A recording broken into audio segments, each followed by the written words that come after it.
So I used to fish all the time to eat because I'm a fisherman. I'm a bass fisherman. So I used to stop at lakes and ponds and just fish. And every month I get run off from somebody's land. Hey, get away from here.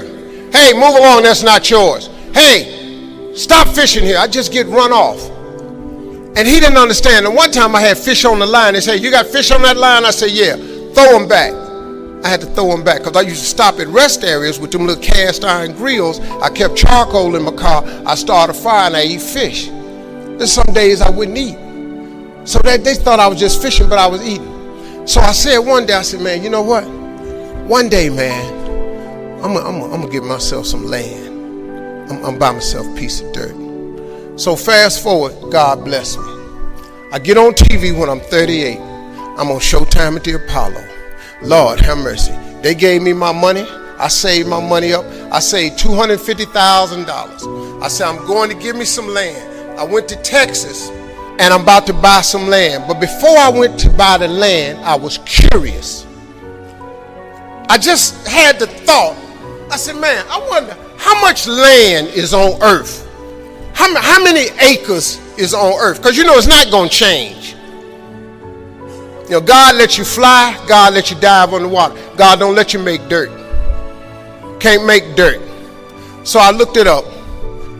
It's roughly over, just a little bit over, 36 billion acres of land. 36 billion acres of land. So I just got a little bit more curious. And I said, well, how many people on earth? I looked it up, and there's about 6 billion people on earth. So I did some Steve Harvey thinking.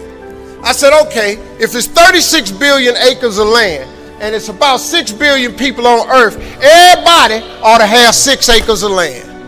Not just me, you know, I just thinking. So I asked God, could I have 6 acres? That's all I wanted. Because you know the one thing I wanted? I didn't care if I put a house on it or nothing. I just wanted to be a stand somewhere and couldn't nobody run me off. So I got this money, man. I saved my money. I saved $250,000. I'm going and I'm looking for some land. The first day I get there, I see a piece of land in Texas, so beautiful. I couldn't believe it. It had rolling hills, had a pond on it where I could fish. The dude took me over there. I look at the land. And I'm looking out, I said, man, this is great right here. I said, sir, how much is this right here? He said, well, it's about $600,000. I said, man, I ain't got that kind of money.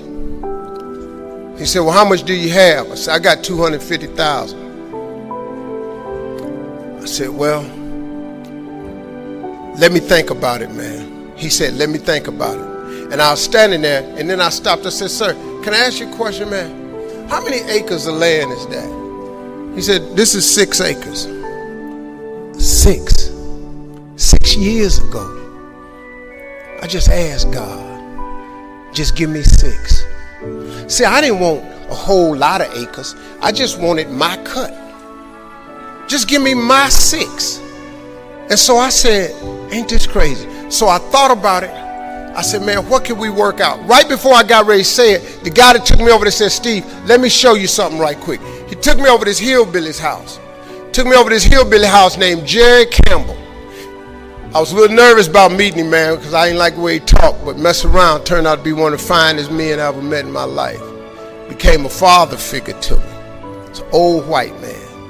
He took me to his house. He said, let me show you something. He took me over and showed me this land, and it was massive. It had 3 lakes on it. It had rolling hills. It had trees. It was unbelievable, man. I said, man, this is incredible. I said, man, how much is this? He said, this 16 acres. I said, hey, man, I ain't got that kind of money. Let me go on back over here to this dude where Mike can cut a deal. He said, well, let me ask you something. What was you going to give that man over there?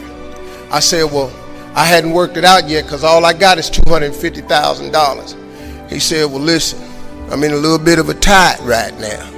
Said, if you can bring me $250,000 cash by tomorrow, I'll give you this 16 acres.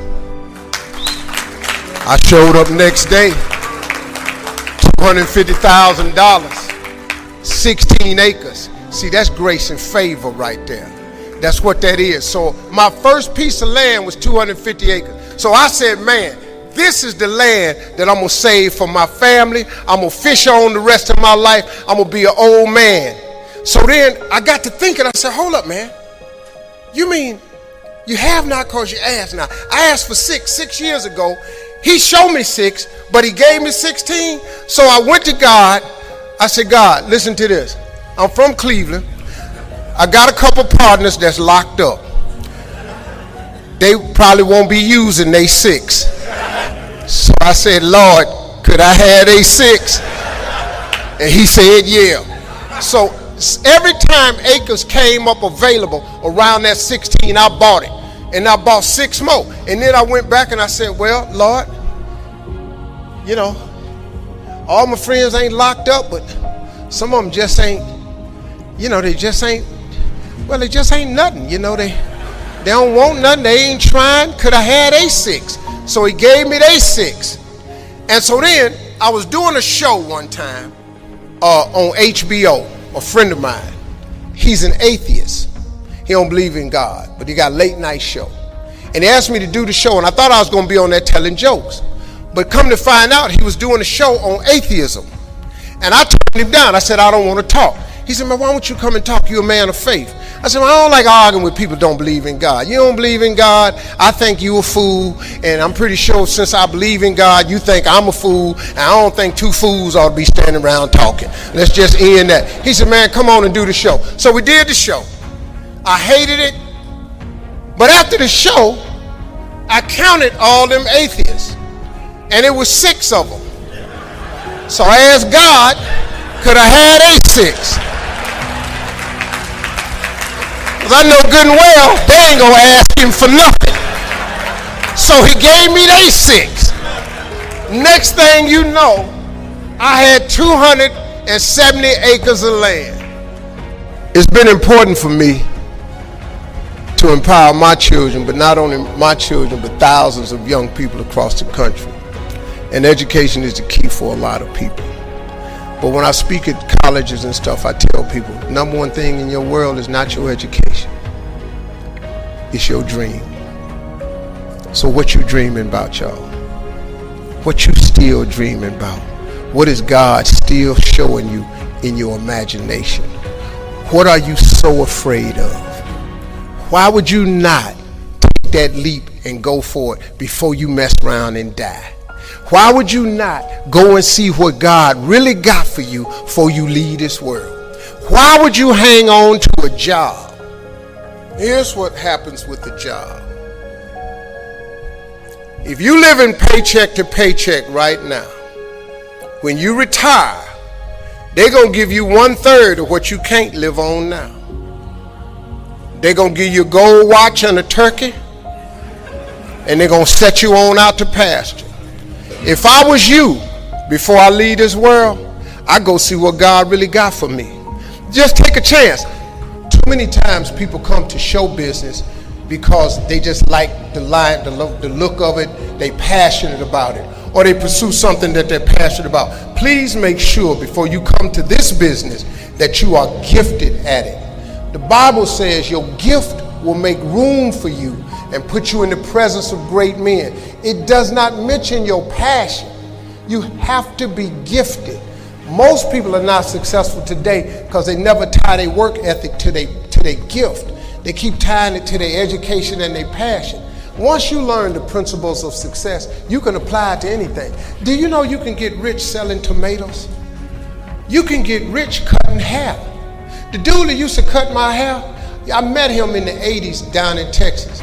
He used to cut my, when I walked in barbershop, I paid $10. When he stopped cutting my hair, he was making $1,500 a cut, and he cut my hair 5 times a week.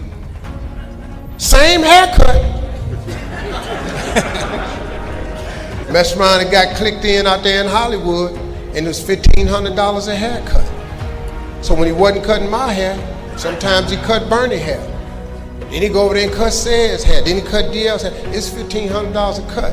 He would finish up some weeks, man, that dude make $15,000 in a week cutting hair.